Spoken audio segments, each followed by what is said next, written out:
University. So happy to have you here. It sounds like you've got a pretty intriguing background and you're going to give us all the insight today about email marketing entrepreneurship from your lens. Thanks for joining me on the show. Thanks, Kirsten. Thank you for having me. Happy to be Of here. course. Yeah. So can you give us a little insight? It's always fun to hear from one entrepreneur to another and to a bunch of budding entrepreneurs. A little bit of your up and coming story. Have you always had that entrepreneurship vein in your blood, or has it been an evolution? What's your story? Yeah, so I graduate. I'm probably older than most people listening to this podcast. I'm 44, and I graduated from college in 2003. And like there was a tech thing that happened in the late 90s, and it was like very like in like a trough of disillusionment in 2003 or whatever. But uh, I really, I was like reading books. Like if anyone's ever heard of the E-Myth, like I'd read a Mm-hmm. book like that in college and be like, oh yeah, like I want to be the person who's making the store that's making the pie rather than me. That sounds so Yeah. cool. Um, but like, I don't know, it wasn't, people were not just like graduating college and raising money for startups in Mm-hmm. 2003. I mean, I'm in tech, so like you can do that now. It's wild. Uh, I think other more traditional businesses, it's still much harder to find external funding if you have no experience, but like you can do it in tech. But nobody was. So I graduated and I was like, what do I do? How can I make the most money? So I went to Wall Street. I moved to Manhattan. I worked at this investment bank called Lehman Brothers, and I traded credit default swaps, which if you've ever watched the movie The Big Short, if you haven't, I recommend you watch it. I had that job and it was really cool. And the craziest part about this entire story is the first day I showed up in Manhattan, two guys were actually starting a company in my apartment, and they were making this website that said Vimeo at the top of the homepage. So like, I watched that whole thing happen, which was wild and, a very atypical entrepreneurial journey, I would say.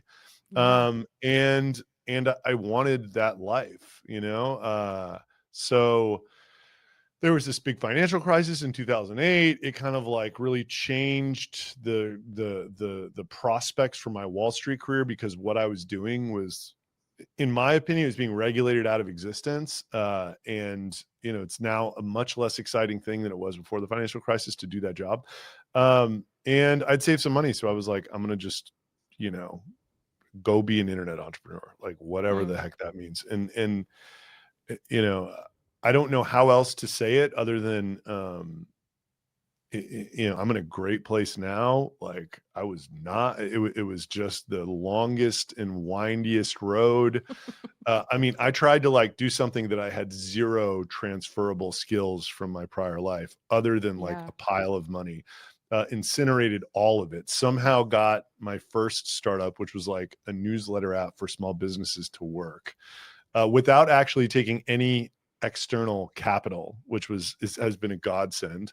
And I've kind of like legged that into bigger and bigger stuff. And now, this company that I have, retention.com, it's like 25 million ARR. It generates $14 million a year in profit, which is absurd for a tech company, but I'm still like afflicted with like, the normal business rules, which is like make stuff your customers love and make money. Like I'm just wired that way, but it's like such an Mm-hmm. uncommon thing in tech to like think that that's the right way to do things.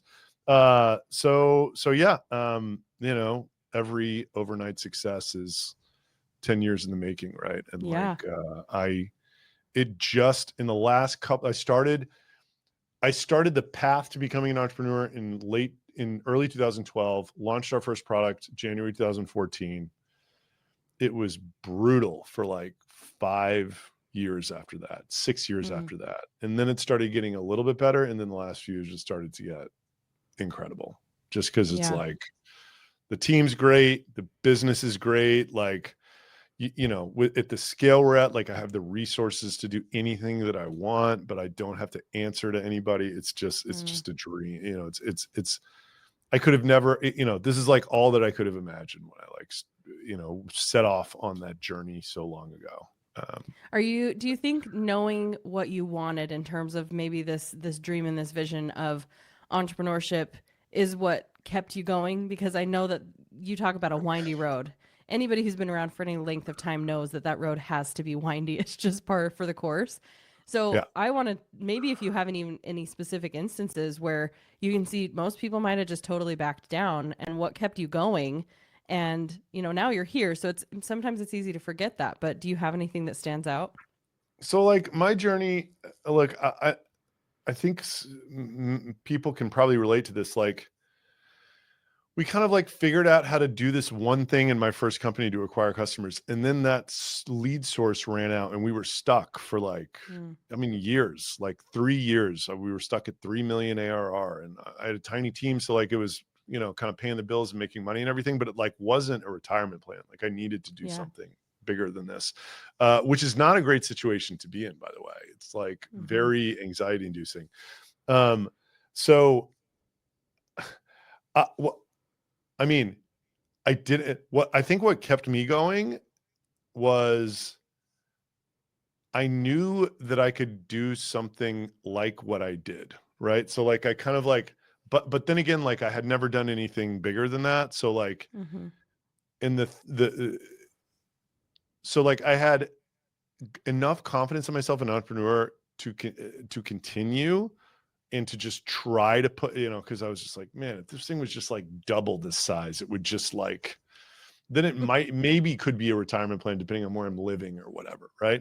Mm-hmm. Um, and and I really, even though it was such a grind, I had already started to feel that the nature of the work that I was doing was much more nourishing for my soul and my well-being, like albeit stressful as hell, like than just being a trader was, right? Like kind Mm-hmm. of like that job does not have a lot of intrinsic fulfillment. It's just Yeah. like you're making prices, you're extracting money out of the system for yourself, and that's the end of it. There's no, Mm-hmm. you're not looking back and like seeing this thing that wasn't there that now is a thing and is supporting people and the customers like it and all that stuff. It's just not that. That's not what that business is. That business is like you try to make as much money as possible and then stop at some point. Yeah. And like the Mm. reason you went in every day was to make as much money as possible. And the reason you stopped is because you eventually got there, or maybe, Yeah. people never do. So yeah, I think kind of the fear of going back to my other life is kind of what kept me going. And the fact that it was like, it was supporting me, what I mean? Like it was like a, Mm-hmm. a profitable business. It just wasn't, by my objective measurement enough to like support a family in New York where I was living at the time. Mm-hmm. Um, and I very distinctly remember this day where like in 2019, 2020, everything kind of started changing for me because like what retention.com used to be called Get Emails. And it started as a feature in my email newsletter app. It was this feature that like identified website visitors without them filling out a form. And people loved that feature and they wouldn't use the rest of the newsletter app because the newsletter app was like way behind in a lot of ways. And we were never going to catch up because of our small team. And like that space is so hard. MailChimp's amazing, like whatever. Yeah. Klaviyo's amazing. So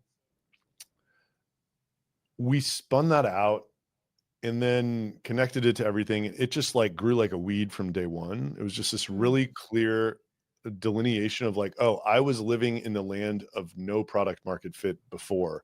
And now this is what product market fit feels like. Right. And I try Mm. to tell that story to as many entrepreneurs as possible. Like if you actually get your product right for the right market, like everything becomes possible for you. Yeah. Anything that you do works, right? Like, because this is just what I believe about creating and marketing products. Like once you have word of mouth in a tight sort of persona, or like a target market, like you can do a lot of stuff to speed that word of mouth up. If you don't have word of mouth, then it's just pushing on a string. Cause like, who's Mm-hmm. going to respond to an ad on Meta? It's not someone who's flat out never heard of you. It's somebody whose 3 friends have said they have taken athletic greens and they like it.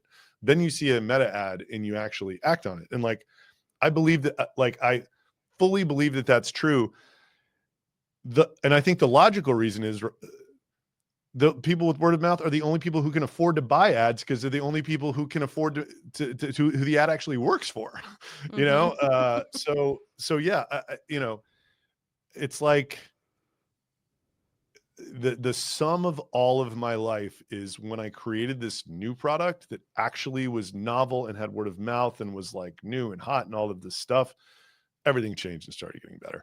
And like Mm. a very vivid memory that I have was like, I applied for a paycheck protection. And I mean, I got my my teeth kicked in for like years before this. Like the low point was like, we tried to like the biggest company besides MailChimp, the original pioneer, it got acquired in the email space. And they had this, they called it the authorized local expert program.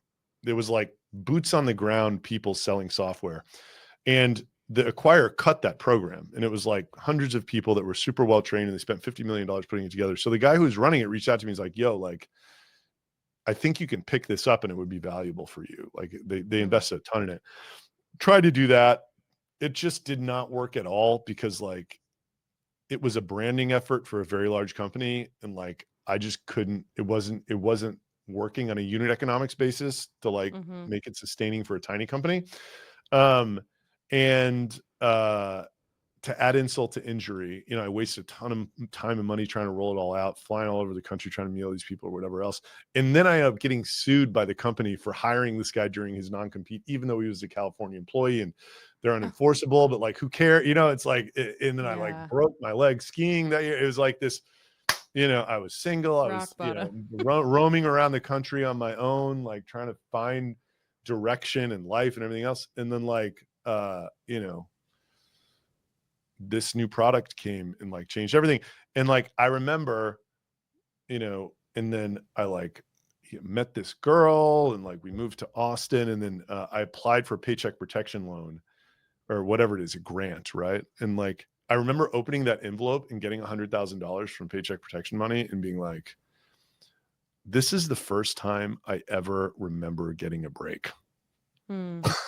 Right. Like, and that was like 6 years in, you know, and like you compare that to now, like, you know, like our business made over $1 million last month in profit. Right? It's like so naughty, you know, but like at that moment I looked here, I'm like, I can, and it also became clear that like the new business was going to really work right around then. And we actually had one of our customers wanted to buy the old business, which was phenomenal because I didn't know what I was going to do with it, you know, other than just sort of run it as it was running. So like a few of these things happened and that was it. It was just like, I was just so used to getting the shit beaten out of me that one thing just felt like a turning point in life, you know? And I think that's a typical entrepreneurial journey. I don't hear many people who start businesses who are not the exception. I would say is if you are like very, very, very highly skilled in what you were doing and you are starting a company and you like worked at startups and know how it all works and you're starting a company to fill a hole in a market that you know incredibly well. I could see how that would not look like this journey that I had. Everybody else I know has a journey like that. You know, it's just, that's why they say it's hard. It's like, how many times have you heard, like, if you knew how hard it was before you started, you probably wouldn't have started. I've heard that a million times, It's so you know? true. And Ignorance there's like that, there's that famous, like curve of confidence. Like before you start, it's like a 10. And then like a year in, it's a 0. And then it slowly over like a point per year, like builds back up to 10. And that has been my experience too. You know, like that confidence thing is a big thing too. It's like when you know, we had this one data mining strategy that got us customers in our first company, but I couldn't get anything else to work. So I was like, well, what if I don't ever find anything like this again? It's a real concern. Like, but then with that next product, which was Get Emails, which is like website visitor hits, doesn't fill out a form, we can get you a deliverable email address. Like I marketed that on real channels and we created the whole sausage machine that was like viable in the real world, you know? And that changed my confidence in my ability to actually do this. You know, so like now I know it's like if you just turned all this off tomorrow, there's absolutely no question in my mind that like with my core team, I'm finding my way to something like, something good, Yeah. because I just know, because I've done it, right? Like, Yep. it's not really about, oh, am I going to have another idea? I just like know, how to build and market products now, Yep. which everyone who's been in the game and been successful at it for 10 years would probably say the same thing. It's like, versus the beginning, you just know things, right? That the school of Mm-hmm. hard knocks teaches you. So Yeah. very long-winded answer, but like, yeah, I mean, it's just the will to keep going, Yeah. Yep. Well, and it's necessity too, a lot of times. And I think you're right. When you're starting out, a lot of times you have this picture of what you think it's going to be. It's that ignorance is bliss a little bit. And then I think the reason you can start over at any point and build something is because you've not just acquired the grit, but you really have determined what it takes to build something successful that you cannot learn in a classroom. So we're very big on this here. You really want to build a successful business. Don't wait until multiple years of education and then start. Just start. If there's something you feel called to be an entrepreneur, get in there, get your hands dirty faster, because I think there's going to be a lot more people who have your experience than maybe some of the people that we know who've had this maybe gradual incline and less dips. I think that's actually more regular than we realize, and maybe just not as many people are talking about it. We're not seeing all the dips in the road. Yeah. But yeah, I think that grit and that experience and that knowledge is what's going to make you really wealthy, right? Because it's not just about having this one hit wonder successful business. I can remember running ads once and having just a golden goose ad. It was just the silliest thing, spent the least amount of time on it, and that ad was just turning in income daily. And then it fatigued, and I literally shut the whole funnel down, the whole business down, because I'm like, I'm never going to be able to replicate that. None of my other ads are doing as well. Yeah. And it's just so silly looking back now that I burned the whole thing to the ground because I couldn't figure out the ads. But it's similar, you recognized we had this thing that was really working well. What if we can't duplicate that, or that doesn't keep feeding us revenue? It's You have to scary. Yeah. pivot. It's so scary. Yeah. Well, you have that little gold rush, and then it's like, now what? Now what do I do? So talk to us a little bit about your company and about what it does, because I know you've touched on it just a little bit, but I'm super intrigued to know what you mean when you say we captured those website visitors that didn't fill out forms. Sure. So we have two brands. One is retention.com and one is called RB2B. Retention.com, and we work with like larger ecom businesses now and publishers. So I'm talking like 25 million in revenue and up. Just because you get in this subscription software game and it's all about churn, and like we know for a fact we can help somebody above a certain size, whereas like Mm-hmm. below, it's like for what they're paying and what they're getting, like does the math work, like whatever. Anyway, what does it do? So the core technology identifies anonymous website visitors, Mm. and the core workflows for an e-commerce company involve highly targeted, basically like behavioral email flows, right? So you put something in the cart. Obviously, abandoned cart emails are like super valuable. Mm-hmm. A core problem for e-commerce stores is, unless somebody's logged into that Shopify site, like Klaviyo doesn't know who to send the email to, so it just doesn't get sent. And like most people are not logged into like bobsocks.com, right? That's just Right. reality. So identity can play a huge part in sending out more abandonment emails, and there are abandonment flows that are below and above that funnel. So like pretty much any website visit should It's going to trigger do an something. abandonment flow Yeah. if you can, because the idea is like, newsletter blasts or whatever you want to call them, they're great. They're just not the right message to the right person at the right time. They're just, Mm-hmm.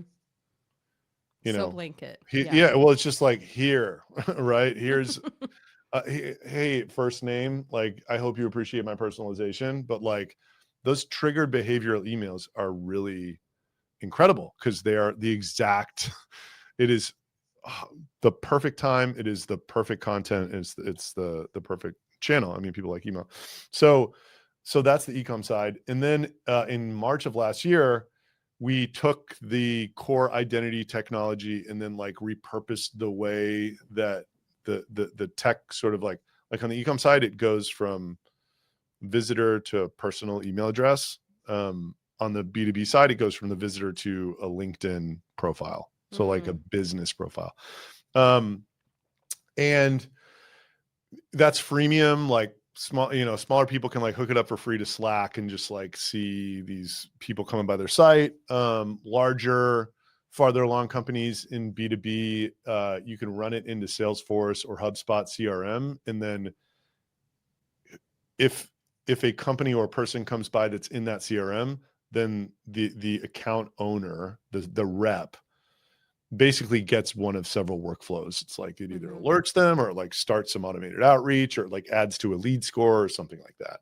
So it just helps harness. I mean, it's undeniable that a website visit is like the most valuable sales signal you can get. Email's changing a lot. Like the way you used to get a startup off the ground in B2B was just, blasting like from the primary email domain to a list of people that you got from wherever. That just doesn't work anymore. The what you have to go through to like get an email sent is crazy. And like, this combining this signal along with many other signals is one of the things that people have to do to sell these days. So Yeah. those So are how the does products.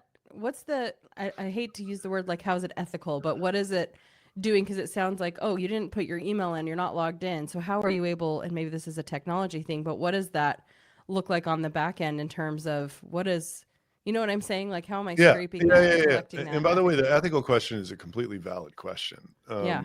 If the world has been, how do I say this in the right way? Like, the world has been educated by all of the email platforms that if you were to email somebody without their opt-in, like you are a scumbag and you Yeah. are breaking the law. Like, Yeah. so like the point number 2 is not true. It's in the US, it is not a CAN spam violation in any regard Mm. to email somebody directly one-to-one. It's Hmm. just flat out not. You can't blast someone. Like you can't Yeah. get 30,000 emails that did not ask to be sent to and send them uniform mail. That is spam. That is the definition of spam. But these are one-to-one communications. And furthermore, that's not even the reason. This CAN spam law is not really the reason why people try to email well. It's so that they can get their emails delivered. Like Mm-hmm. the people that determine email sending practices are Gmail and Hotmail and Yahoo and Microsoft and how they're receiving emails, right? Mm-hmm. So you have to mail in a way to where the data looks good enough to where your deliverability remains intact, right? Yeah. So yeah, we help people with that. Like you can't just like Mm. take all of our emails with no list and blast it and expect it to be okay. Like it's just not that. How it works is, the reason these big e-commerce companies are the best customers is because they all have big lists. We add 1 or 2% per day to that list. Mm. Even if the emails are slightly lower quality than, the opt-ins, it just all, it's kind of like an email laundering program if you want to like, say it that way. So that's one question. And like, by the way, like, I just like ethics are a funny thing. Like I, you know, everyone is emailing everyone. It's just, to me, it's like no longer, I just know from the data also, it's no longer an infuriating event to get an email from some with Gmail and the promotion folders and all that stuff. Like somebody's on the site, they get an email. It's like no longer like, spam house, like this brand emailed me. I can't believe it. Right. Like, Mm-hmm. and I don't believe you're a scumbag if you engage in practices like that. And then technically, that's just my view. So some people think I'm a scumbag for believing that. That's just the nature of, it's like an East-West debate or like a Jesus, whatever. It's like a religious compliance debate. So, and there's a really small vocal minority who thinks it's awful, and then everybody else either doesn't care or thinks it's fine. Mm-hmm. Yeah. Yeah. So technically what we are doing is we are taking persistent identifiers from the ad tech world, because to serve targeted ads, there needs to be a way to follow you around the internet. Mm-hmm. And we're just combining those with a bunch of different things that we know to probabilistically come up with who that person is. It's like not Interesting. perfect, but it's like definitely good enough to Yeah. work. So And then I know it's like there's probably dozens and dozens, if not hundreds of workflows on the back end that are so customized, like you said, that's not just, oh, now you're opted in. We opted you into our list. We're going to send you our newsletter. It's more fired on their actual behavior on the site. And so is that kind of how you avoid ending up in spam or ending up as not even necessarily spam, but I know that sometimes the outbox or the account can get shut down. Even sometimes when we do too much cold outreach here for Millionaire University, we yeah. can get the email locked up. So is I guess the software just has that baked in, or is it because it's such an individualized, automation? Yeah. On the email side, on the e-com side, we just like do onboarding and have all sorts of like, we have machines that like look at what's going out and look at what we're putting in, and we make sure that it is very low risk. Mm, If you can imagine, I would not have a business if I were like ruining right. people's emails accounts, right? So like this has been like, we hired a guy who was like working at like a quantitative like mail shop Mm-hmm. to help us figure out what conservative looks like. Yeah. And all he was doing for the first year he's here was like figuring out, basically what the metrics are and what the machines are that we have to build to like make sure that doesn't happen. Mm-hmm. And now he's on to like a bunch of other really interesting stuff with data. But yeah, it's like a really important part of why people work with us. It's Mm-hmm. because you can't just pump these emails in blindly and preserve people's reputation. Right. You have to know what Kind of what your conservative looks like. limitations. Yeah. Yeah. So you mentioned this is really mostly effective for your company working with more high revenue companies, over a certain benchmark. So if somebody listening to this, where are they going to find the relevancy in this? Is there like a lower end user or even just some insight we can give in terms of what you're seeing on the email marketing horizon that we can take a play from the playbook, even if we're not in a position to utilize the tech? Yeah. Look, I have worked. I'm just telling you what our company does. I've worked in email forever, and you would be shocked at the amount of people starting businesses that do not use email full stop, which I think is crazy. Mm-hmm. To not collect email addresses from a pop-up on your website, almost no matter what you do, and then send something to those people once a week is Mm-hmm. crazy. To not have a welcome flow that literally is just like, depending on what your business is, if it's an e-commerce store, it's like send a first email out that's like, thanks for joining the list, here's 15% off. Send the second email out that's like the story of your brand and who you are as a founder.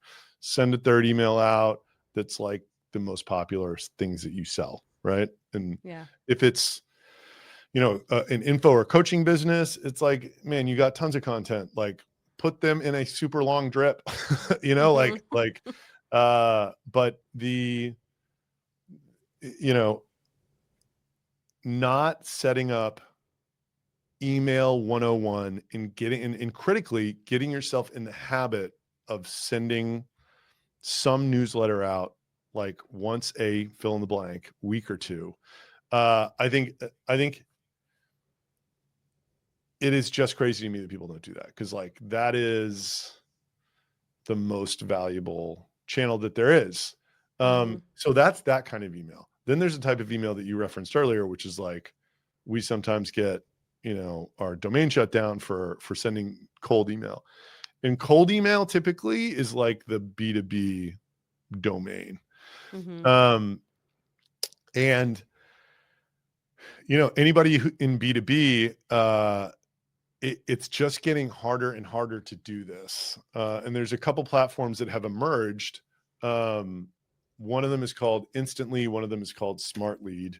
And the problem is what you have to do to send cold email now and keep your primary domain safe is you have to create a lot of these like what are called burner domains. So, I mean, from the advent of sitting there sending emails out of Gmail in like 2010 2012, there's this book put out called Predictable Revenue by Aaron Ross. He built Salesforce's enterprise organization, and he argued for SDRs and AEs, and like your SDRs could just send 50 emails a day. You could expect 5 positive responses, and then that would like flow down to demos with the AEs, right? Like, I think to get 5 positive responses today, you'd need to send 5,000 emails. I was going to say, we got to be in the hundreds, if not thousands. Yeah.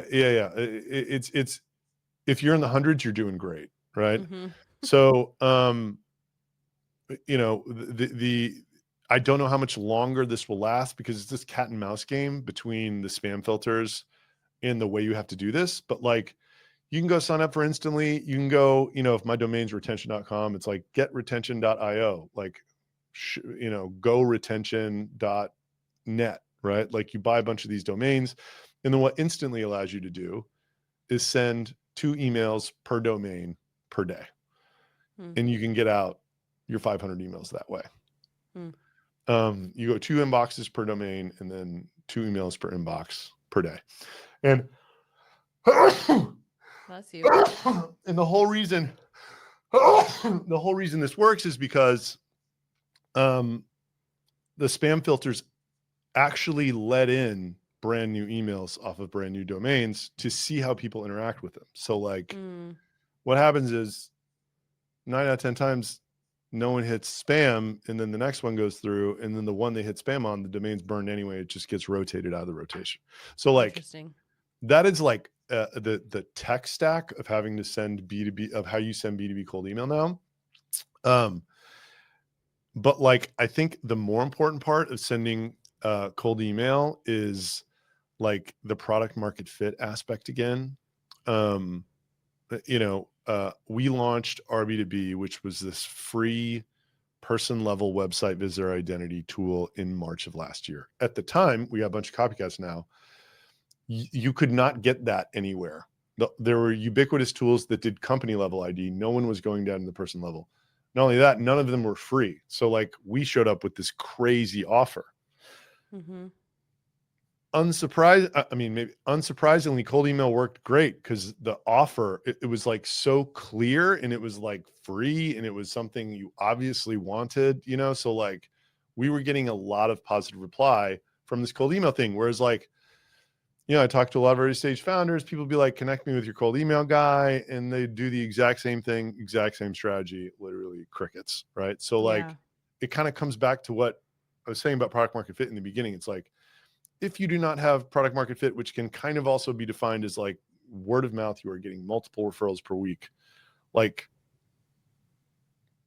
prospecting email is not going to work for you. You got to like get this value proposition down, get your positioning down, like be able to stand in front of a prospect and they get excited about what you're saying. They're willing to use your product. They're willing to give you feedback. And then you slowly build this like world of people out to where they're bringing other people into your world. Then cold email will work for you. You know? Yeah. Because if you're relying too heavily anytime on, and the same you could say for ads, right? Some people think like, oh, well, I'll just use ads because nobody's engaging with my content, my organic. And it's like, maybe look at why nobody likes your organic content. First, save yourself a bucket of money so that you're not trying to pay to learn the same mistake. And time. And use some of these things, like find that product market fit. Do you have any insight on, aside from just try a bunch of things, testing out things? I know in your instance, there was this one little feature that ended up being kind of the thing that was what people actually needed and wanted. But now that you've experienced that and you see other entrepreneurs, people building companies, businesses, are there any advice that you could give to help us to find that product market fit? Not necessarily faster, but what to be looking for? Yeah. So I think there's like several challenges with it. One, and everybody's at like a kind of a different place in trying to find it, but like one overarching challenge is like, I think it's incredibly difficult to take horizontal products to market as an early stage startup. You can do it, meaning like it is hard to launch a something that is for men, right? Mhm. So the story that I love to say about this is like this guy Nathan Barry, who I love following. He's got this email newsletter app called ConvertKit, and he started around the time I did, and he absolutely blew me out of the water in that market. I had this broad tool because I was poaching from this unicorn startup that had like an email newsletter app for all of Main Street, right? So I Mhm. was kind of that was what it was. Nathan, when he launched it as an email tool for food bloggers, not even bloggers, food bloggers. And then he got all the food bloggers and he like moved over to the next category of blogger, and he'd go to them and be like, hey, I built an email tool for this. And that wasn't only it. They were all using MailChimp, and he had these two pain points. People hated that MailChimp double counted your contacts, and they hated it that you couldn't tag them, right? So he like built this newsletter app. All they didn't need fancy HTML. They just needed to be able to write. And then they hated paying MailChimp twice, and they hated that they couldn't tag, right? Mhm. So he knew that. And then he goes, well, what do you not like about MailChimp? And then they tell him, be like, by the way, I got this tool.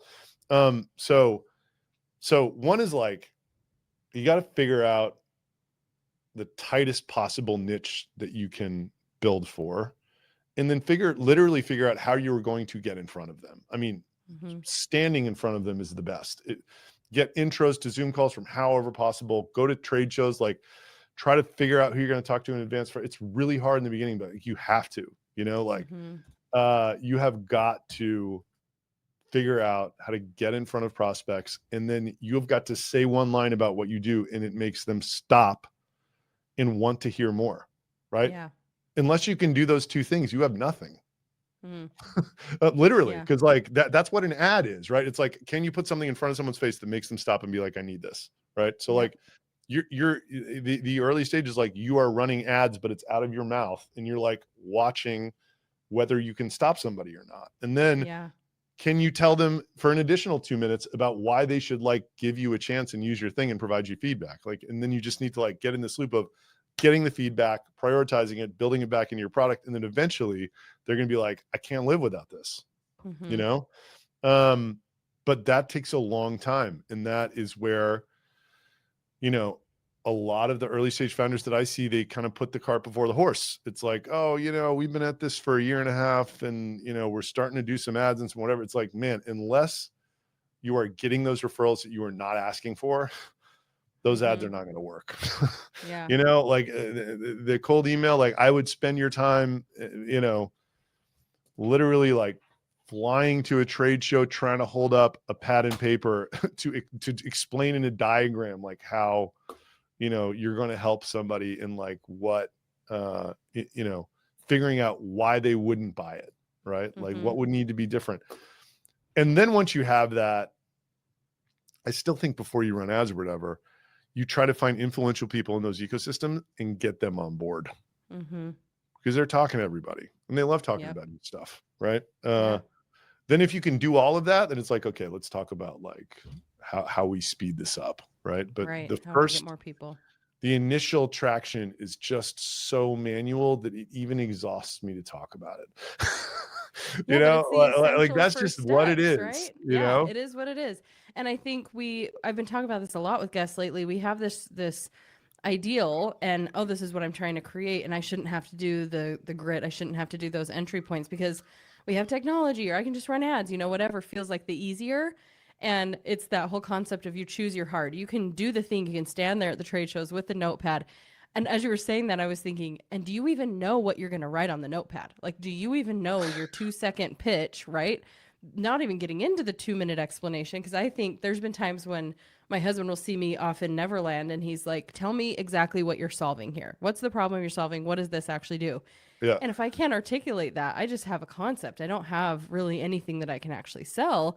And if totally. I can't even explain it in 15 seconds, how in the world is someone else going to come in and grasp what I'm going to actually do for them? So, Yeah, believe it or not, like, so I have a big LinkedIn audience because I started posting about, really what it was I started posting about the good and bad things about my business. Nobody else on LinkedIn, not a single person, writes about the bad things about their business. mhm. So like I have this incredible audience of CEOs. It's just like, I can't believe you're so real, which I'm like, is the easiest thing for me to be, you know? I Yeah. don't have any investors. I don't have anyone telling me not to do it. So that's what it is. And like the people who my content resonates with the most are the 10 years ago me, right? It's the Mm-hmm. guy who's trying to he's a founder, probably SaaS, maybe something else, but like, you know, it's me 10 years ago.